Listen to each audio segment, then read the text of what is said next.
Welcome to Aligned Success Podcast. Short, sweet, and deep conversations and insights about career, business, and life with and for ambitious and holistically minded professional services consultants. I'm your host, Alexandra Atman, transformational growth coach and founder of the Atman Practice and Aligned Success Academy, launching autumn 2023. This podcast has been created to extract and share the wisdom that I'm surrounded by every day, coming mostly from my clients and also other wonderful and inspiring individuals I've had the privilege to meet or follow over the years, so that you can learn how people who seem sorted on the outside have overcome their inner and outer challenges and created more success, more purpose, more joy, and more satisfaction in their careers, businesses, and lives as a whole. Sit back, enjoy, and if this was helpful, please make sure to leave a like and share these insights with others who might also benefit. Thank you for being here with us. Much love. Hello, everyone. My guest today is a marketing and brand strategist, interim marketing director, non-executive director, and a business owner. She works independently with a band of agencies and freelancers to support great clients globally in sectors such as tech, financial services, built environment, and commercial real estate. Everyone I ever spoke to who knows her have always praised her expertise, professionalism, and inside and out beauty. And these are not my words. She deeply believes equality is essential to a better world. Welcome to my guest, Elizabeth Lichten. Thank you. Hello, Lizzie. Starting by blushing. I know. It's always also so strange to introduce my guest, and you yourself in such a formal way, given how long we have known one another. But I'm delighted you're here. Thank you for accepting my invitation. Yeah, thanks for inviting me. Okay, shall we get on with it? Shall we do it? Okay, let's do it. Oh, and I've lost my question here. So I've introduced you. Could I ask you to introduce yourself, who you are, what you do in your own words? Yeah, sure. So I'm an on-demand marketer and brand strategist and founder of Pink Bingo, as you said. I work independently and with other agencies and freelancers, which is great. And I suppose the piece that I really enjoy is getting to work with some big corporations, but also some startups and indeed consultants. So it's a really nice mix. It's quite a big mix of clients in terms of size and variety, altogether. Okay, great. Thank you so much for that. So is that what you have always done? No, it's not. So I started Pink Bingo in the beginning of 2017. And previous to that, I'd always worked in-house in marketing, which was something that I think, like a lot of marketers, you fall into. It's not something that you necessarily, as a child, I want to be a fireman or I want to be in marketing. But I think it's a place that people find themselves who are creative, but perhaps not artists, or sometimes they are artists. But it's that nice mix of doing something that's quite commercially focused, but also kind of strokes the creative part of you as well. So I had been in-house. I was the head of marketing for a large real estate company, and was the most recent role before I went out on my own. Amazing. And I know we'll speak about that you were quite young head of marketing at the time, just in a moment, and I just want to point that out because just as we can see, you haven't got like 20 or 30 years of experience behind your belt, which is, I think, amazing when it comes to someone of your stature and expertise. So how did you realize that you wanted that change, that you wanted to go on your own? I suppose that I had always liked the idea of running my own business. So whether I was, so I'm one of 5 kids. So whether I was kind of organizing my younger brothers and sisters into, you know, we're going to set up this shop, or we're going to turn the garden into a park and charge people to come in. That was not a successful business. No one came to that. But yeah, I like that idea, the autonomy, the accountability. I like working with other people, but I also quite like making decisions on my own. And I really, really believe that people should be empowered to kind of deliver their best work in the way that they want to. And when you work for yourself, that's much easier to do. I think organizations are kind of starting to cotton on to that, but it is very much a mentality of get to your desk at this time and sit right through. So yeah, I think it always appealed to my sense of kind of being in control. But it was something that I definitely thought I would do much later in life, and I hadn't really thought about what that business might look like. And in thinking about this, I was actually thinking that I guess I'm the daughter of 2 entrepreneurs, although they wouldn't necessarily have thought of themselves like that. So my dad was a finance director, but often working with startups in the technology sector or other areas. And my mother has always been kind of working on her own projects, whether it's photography or being a comedian and getting other comedians together to run these great nights. So yeah, I suppose I got a bit of the bug from them as well. Okay, so how how did you actually realize that you wanted the change? Like, what was that point that made you actually do it, or what was stopping you from taking that first step otherwise? Yeah, I suppose what was stopping me was I thought more about the life that I wanted, which was much more variety, being out in the world, meeting different people rather than going to the same place kind of every day and being in that structure. But I didn't necessarily know what the idea would be. And I don't think it was a case of worrying about security, because I was always quite optimistic that things would go well. But I suppose I had some other beliefs, which was number one, that this has to be forever. So I think that was one thing that held me back, thinking that I need to, that people would have things like a side hustle and they'd have this brilliant business idea and they would just know that this was the thing they were put on this planet to do. And I didn't feel like that. It was more about how I wanted to work. I think, as you said, I didn't feel young to be a head of marketing, but I did feel young to go out on my own, because consultants that I'd worked with before had this really rich, long career and built up loads and loads of contacts and had, like kind of ready clients to go to. Whereas I had I suppose, 3 senior roles. So I thought, well, my network isn't big enough. That was something that I thought about. Another part was I was thinking I hate sales, and obviously you have to sell yourself in some ways, and we can talk about that, because it's not sales as you might know it. But yeah, I think that was something that worried me, that held me back for a while.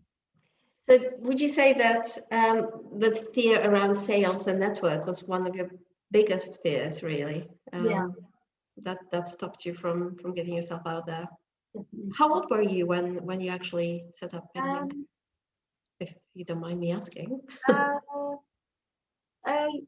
30s, I think I was 31. Okay. Yeah, so lots of people are leaving university and jumping into the gig economy and doing all of those kind of things. So I don't think it was necessarily a fear that I should have had, but it was one that, I did definitely have. Amazing. So what have you done to overcome it? How did you sort it out? So I went ahead and jumped straight into it. I almost had kind of a soft landing, in that somebody that I'd worked with previously had some consulting work, and that actually didn't come through in the end, but the thought that it would come through kind of encouraged me to jump straight in. I think getting some experience under my belt, and it's quite different being in-house versus a consultant. Just the whole way that you approach any kind of project is different. So getting some of that experience under my belt was good. And I think working with you as well really helped. So I had the first year, which just very much felt like luck. I thought, this is great. I'm expanding my network. I'm doing all these talks. I've got some great work. And then a contract that I'd had for about 6 months came to a close, and I just felt very much like I hadn't built my pipeline up. I didn't really know how to approach things because everything had just felt like, oh, this has come up, I'll go for that. I wasn't very strategic about how I approached business development. And so I didn't feel like I had a business development model to kind of fall back on. It's interesting, isn't it, when it comes from a marketeer, because so many of us, or consultants who are independent, beat themselves up for not having that marketing plan or strategy, and clearly, you as a marketeer, you face the same kind of challenge. Yeah, it's crazy to think that I got a year in without having thought of, having thought to give myself that marketing plan. So working with you is great, and it was very much not about becoming this new kind of business owner, or it was much more about coming home to myself and aligning much more with myself and what I wanted. And I think all these breakthrough moments that you get when working with a coach, and all those breakthrough moments that we had, it was always you really pushing me to kind of understand that I already knew the answer. I already knew what the right thing was. I already knew what decision I wanted to make at any given time. But it was just so useful to have someone to guide me through that process. So can I just stop you or slow you down here for a moment? So would you say that this coming home to yourself, as you described it, is really about learning to trust yourself? Yeah, definitely. Because we see all these things, you just have to go onto LinkedIn and it says the 6 essential habits of leaders, and you read through them and you think, I don't want to wake up at 5 a.m. and drink a green juice, and then all these things, and you think, well, then I'm not a leader, or I'm not going to be a good business owner. But so much of it really is just, like you say, about trusting yourself and having the confidence to trust yourself. And how does that feel? And so where are you now? What's happening in terms of your business and your life as a whole? So we spoke about this earlier, and the phrase that kind of came to mind is that I feel emotionally and commercially successful at the moment, and I feel that because I have thought through this model for business development, I feel like everything's really good now, and once various contracts come to an end, once projects close, I have this wagon to jump back up on. I've got this kind of model that feels like Elizabeth's way to build business. So it feels like a, not safety net, what do I mean, just it just turns business development from this feeling of luck and, oh, I met that person, and there was a lot of luck involved in these things, but it just makes it feel a bit more repeatable and something you can rely on. So linking back to your fear of sales, what would you say about the strategies and business development, right? And is that really the sales that you imagined that it was going to be? No, I mean, in some ways it's much harder, as you're like selling yourself in a way. So I definitely get that cringe moment when you post something or kind of talk about yourself online.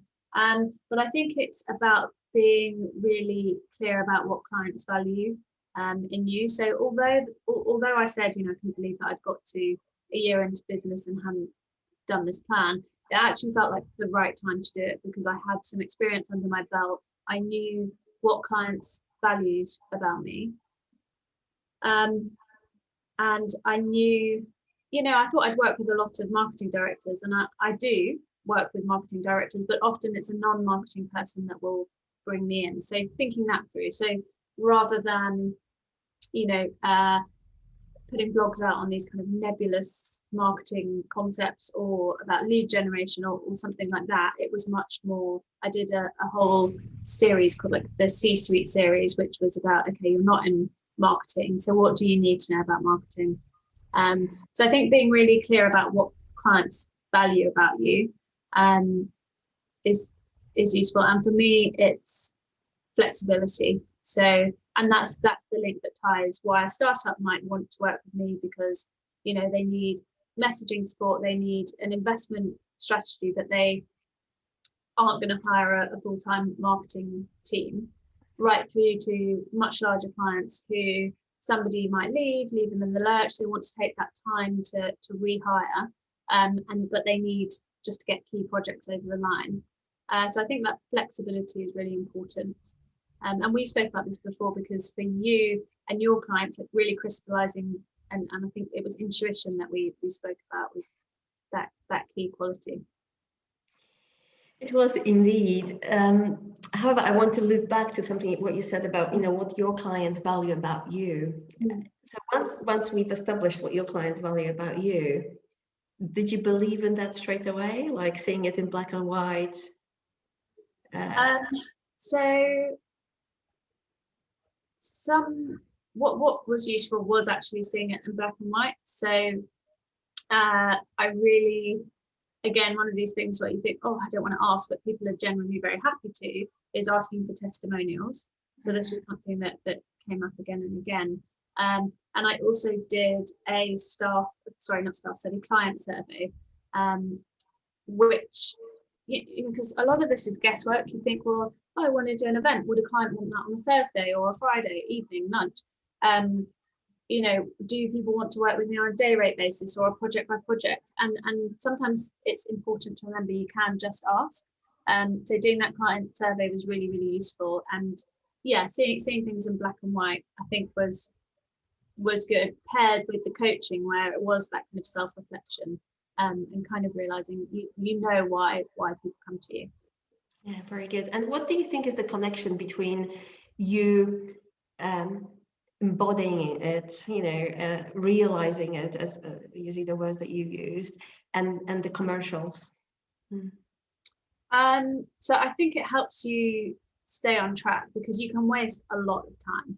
Like when I first started, because when you're in-house, you'll know when you're in a marketing department, especially if you're heading up a marketing department, you're often doing like lots of different things. So I wasn't quite sure what I liked, about which elements of marketing I liked. I wasn't sure if I should specialize in any one area. I was going to this event, speaking at this event just because I was asked to. I was going to any networking event I could, and doing blogs on all sorts of things. So you can actually waste a lot of time. You can waste a lot of money once you start investing in those marketing channels as well. So being really clear about why clients were coming to me, what they valued about me specifically, over getting somebody permanent or going to a much larger agency. Once I really understood that, it guided everything. It guided who I was looking to connect with on LinkedIn, how I wanted to build my network, the things that I wanted to write about in terms of blogs. So yeah, it saves a lot of time, I think, and energy, and it goes back to that idea of having just a really clear strategy. And I always say to my clients, strategy is about prioritization, and then you can do everything. You can do anything, but you can't do everything. So that prioritization and deprioritization of other things is just so essential to good business. Very good, thank you. And how again this belief that you have developed in yourself has impacted your fees and your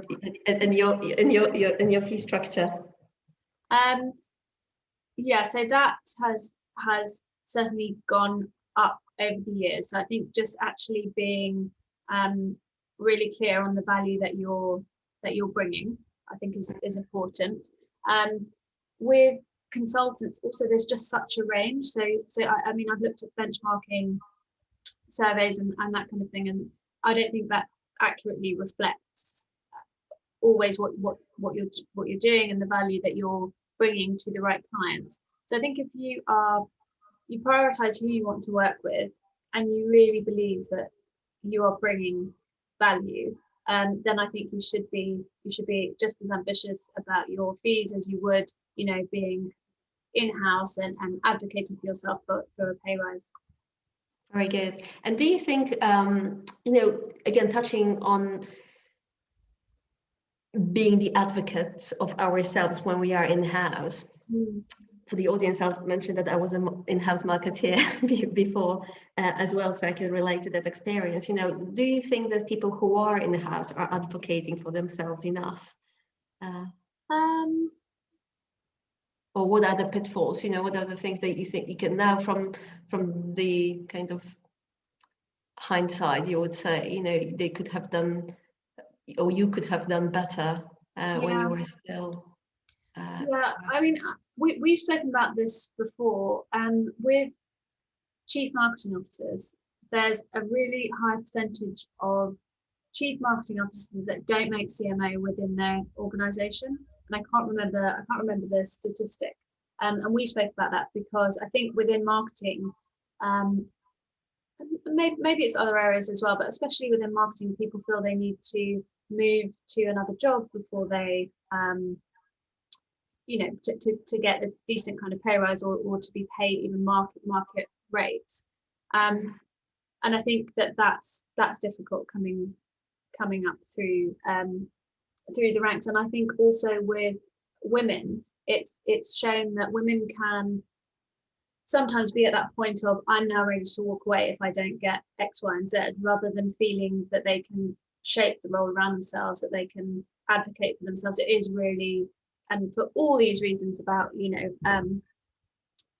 ambition and women being paid for not necessarily their potential, but exactly what they're doing right now. So there's all these other issues, but I really think that you can stay within your role, and that you can move up. I think it's about preparation. So looking at, if there are comparables that you can bring to the table, and be really confident about the number that you're asking for. I think sometimes, especially if it's a big pay rise, that's a really big deal to you, and that fundamentally changes things in your life. But it may not be that big for, I was going to say the client, but the company that you're working for. It will probably be significantly less than it would cost to rehire your role, recruitment fees, all of those kind of things. So I think just whatever you need to do to make yourself feel confident going into that situation is really useful. One thing that people do have in-house, which is not impossible, certainly not impossible as a consultant, but harder to come by in a structured way, is having a mentor.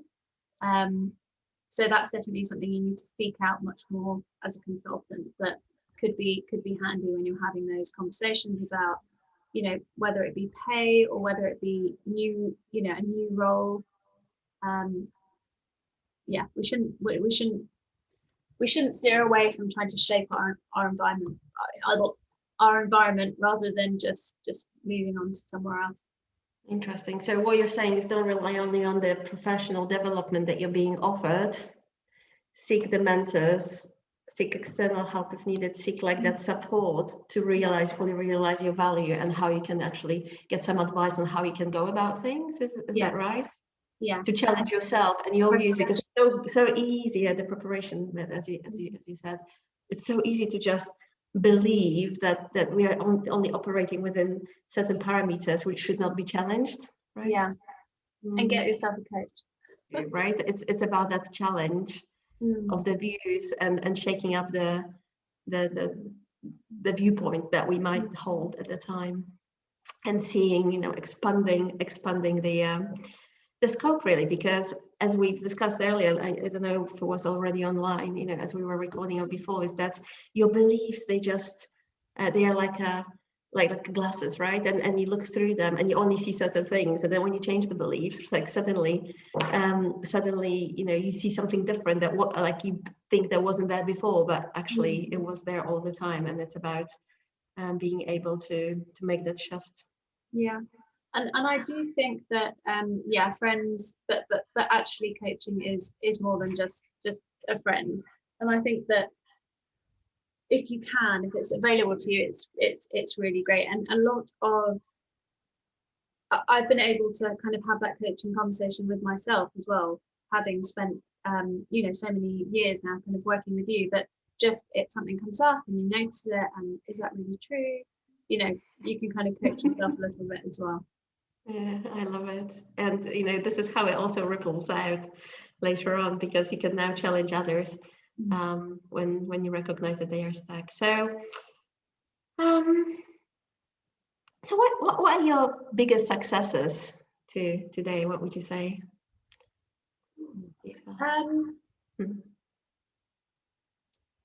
I've had some great moments in, you know, running my own client event and just looking around and thinking, wow, these are all, you know, people that I've worked with and that I've kind of created this from scratch, or being asked to speak at things, or winning great pieces of work and delivering work that I'm really proud of. But I think it's all the kind of accumulated thing of looking back and thinking, you know, when I felt a bit stuck back in 2016, to look forward and think, I can have this life where I'm really enjoying my work. I'm really enjoying the people that I'm working with.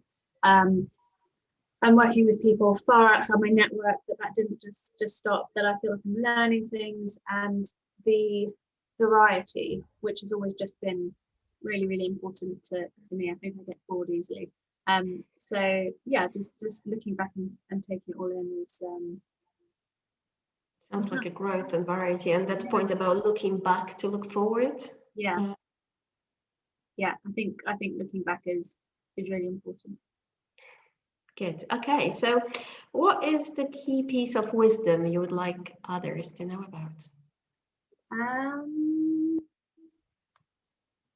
To be yourself, so to not force things, and it goes back to really working out what clients appreciate about you. I think, you know, we've spoken about being flexible, but also I really listen to my clients.